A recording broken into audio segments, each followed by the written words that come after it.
Okay student, start करते हैं topic number 4.5 की जो हमारे साथ हेडिंग है that is the work energy principal.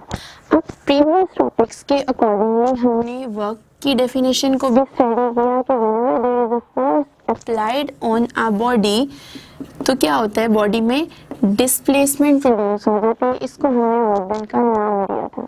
और एनर्जी क्या थी? एनर्जी जो है वो हमारे पास एबिलिटी टू डू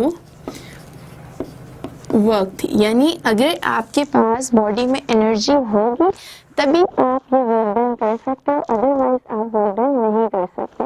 तो आज हम स्टडी करेंगे कि हम वर्क और एनर्जी को जब कंबाइन कर देते हैं तो हमारे पास क्या प्रिंसिपल बनता है। उस प्रिंसिपल को सिंपली हम नाम देते हैं वर्क एंड एनर्जी प्रिंसिपल का। इसको स्टार्ट करते हैं एक एग्जांपल के थ्रू। आप सपोज कर लें कि यहाँ पे एक बॉक्स भरा हुआ है जिसका मैस आपके पास जो है वो m के इक्वलेंट है। स्टार्टिंग में ये जो बॉक्स है ये रेस्ट पोजीशन में है। इसका मतलब है कि इसकी जो काइनेटिक एनर्जी होगी वो क्या होगी। लास्ट लेक्चर में मैंने डिस्कस किया कि kinetic energy is always due to motion. अगर बॉडी मूव नहीं कर रही है इट मींस कि उसकी काइनेटिक एनर्जी यहाँ पे जीरो है। इसको हम यूं भी लिख सकते हैं like 1/2 mv² is equivalent to 0 है। लेकिन फिर क्या होता है कि अचानक से इस बॉडी के ऊपर पीछे से एक फोर्स अप्लाई की जाती है, ठीक है। For example this force is 1 Newton और वो 1 न्यूटन की फोर्स क्या करती है, इस मास में 1 मीटर की डिस्प्लेसमेंट प्रोड्यूस करवा देती है। अब क्या हुआ, अब वो मास मूव करके आगे चला गया। अब क्या था कि यहाँ पे वो मूव कर रहा था, ठीक है। जैसे फोर्स अप्लाई की गई तो बॉडी जो है, आपका जो मास है वो मूव करना शुरू हो गया। मीन्स उसकी जो काइनेटिक एनर्जी है वो उसमें चेंज प्रोड्यूस आया। जैसे ही पहले वो रेस्ट पे था तो काइनेटिक एनर्जी जीरो थी, लेकिन फोर्स लगा के जब आपने उसे मूव करवाया तो उसकी जो काइनेटिक एनर्जी थी वो मैक्सिमम हो गई। या उसको आप यूँ लिख सकते हैं कि 1/2 mv² जो है वो इस स्टेट में मैक्सिमम हो गया। तो इन शॉर्ट हमने क्या देखा, हमने ये बात ऑब्जर्व की कि जब किसी बॉडी पे फोर्स अप्लाई की तो उसमें डिस्प्लेसमेंट प्रोड्यूस हुई। यानी सिंपली हमने बॉडी के ऊपर क्या करवाया, वर्क डन करवाया। बॉडी पे वर्क डन करवाने से ये बात ऑब्जर्व की कि स्टार्टिंग में काइनेटिक एनर्जी जीरो थी, लेकिन फोर्स अप्लाई करवाने से यानी वर्क डन करवाने से काइनेटिक एनर्जी मैक्सिमम हो गई। तो सिंपली जैसे बॉडी पे वर्क डन करवाते हैं तो क्या प्रोड्यूस हो जाता है, change in kinetic energy. Body की जो काइनेटिक एनर्जी है वो क्या हो जाती है, चेंज हो जाती है, ठीक है। तो this is known as a work energy principle. अब इसी चीज को मुझे वो मैथमेटिकली वेरीफाई कर लेते हैं, ठीक है, कि क्या ये बात ठीक है जो हमने कही है या नहीं। तो स्टार्ट करते हैं। हमने यहाँ पे अभी ऑब्जर्व किया कि बॉडी में डिस्प्लेसमेंट प्रोड्यूस हुई जब हमने उस पर फोर्स अप्लाई की।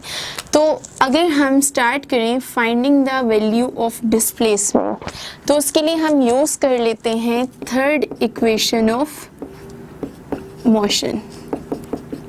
According to third equation of motion, 2as is equivalent to vf² minus vi square होती है, ठीक है। हमारे पास ये चीज़ आती है। यहाँ से अगर हम जो डिस्टेंस है वो हमारे पास d के इक्वल था, क्योंकि हमारे बॉडी में d डिस्प्लेसमेंट कवर की थी, तो इसको यहाँ d से रिप्लेस कर दें तो ये इक्वेशन आ जाएगी।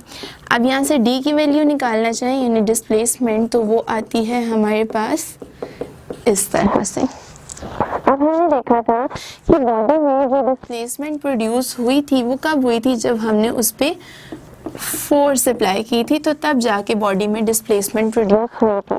तो ये फोर्स हम Newton second law of motion से जो है वो निकाल सकते हैं। तो सेकंड लॉ ऑफ मोशन क्या है, that is F is equivalent to ma। कुछ हम जो है वो थोड़ा सा चेंज करते हैं, इसको इक्वेशन नंबर 1 का नाम दे दें और इसको इक्वेशन नंबर 2 का नाम दे देते हैं। नेक्स्ट स्टेप पे हम क्या करते हैं, मल्टीप्लाई कर देते हैं equation number 1 and equation number 2 को। Multiply 1 and 2। Left hand side will be multiply with left hand side and the right hand side will be multiply with the right hand side. तो क्या होगा, FD is equaling to M A 1/2a V F square minus V I square. इस term को इससे multiply कर दिया और इस टर्म को इससे मल्टीप्लाई कर दिया तो रिजल्ट हमारे पास ये आ गया। F dot D is always equal to work done. यहाँ से ए इसके साथ क्या हो जाएगा, कैंसिल हो जाएगा। 1/2 को हम सेपरेट आउट कर लेते हैं और अंदर क्या आ जाएगा, M V F square minus M V I square. इसको मज़ीद एलेबोरेट करें तो 1/2 M V F square minus 1/2 M V I square. तो ये क्वेश्चन क्या शो कर रही है, whenever there is a water in a body, there is a change in kinetic energy of a body।